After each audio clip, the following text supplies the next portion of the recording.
What's your opinion of capitalism? Look, I think what we see in this country and around the world is a lot of great entrepreneurs. But I think what is happening is some of these folks, we have a system which allows these people to accumulate huge amounts of income and wealth. So when I talk about democratic socialism, somebody wants to call me a radical. Okay, here it is. I believe that people are inherently entitled to health care. I believe people are entitled to get the best education they can. I believe that people are entitled to live in a clean environment. People are entitled to have decent paying jobs. That's what I believe. The president mentioned socialism in his State of the Union address. Yeah, I heard that. What's he going after there? Look, he's going to appeal. He's going to lie. He's going to say Bernie Sanders wants the United States to become Venezuela. Bernie Sanders does not want to have the United States become the horrific economic situation that unfortunately exists in Venezuela right now. What Bernie Sanders wants is to learn from countries around the world why other countries are doing a better job in dealing with income and wealth inequality than we are. So you got a president who is a demagogue, a president who is leading us in an authoritarian direction. I would hope that the American people don't believe too much of what he says.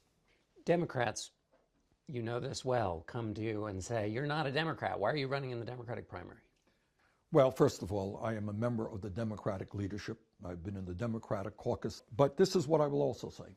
If you look at polling in this country, what you find is that a whole lot of people are dissatisfied with both the Democratic and Republican parties. And more people are seeing themselves as independents.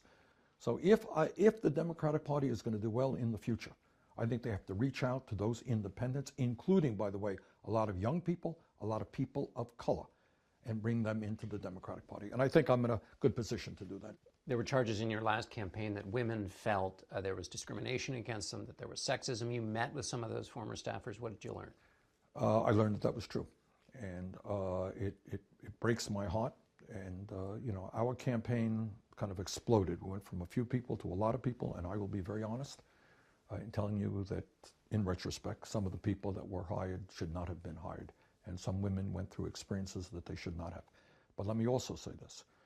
In my 2018 campaign for re-election to the United States Senate from Vermont, and in this campaign for president, we are going to have the strongest protocols to protect women and anybody else against any form of harassment.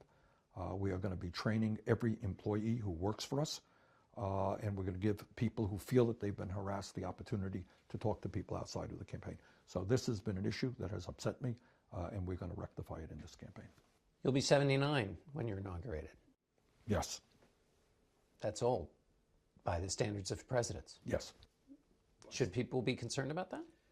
I think, when we look at people, whether they're old or they're young, you got to look at the totality of the person. I'm sure you have bumped into people who are 90 who do great work. You have bumped into people who are 45 or 50. You got to wake up because they're falling asleep all of the time. I have been blessed, thank God. This is wood, I'm going to knock on it, with good health and with good energy. I was a cross-country runner, a long-distance runner when I was a kid, and I've been running hard in a sense since then.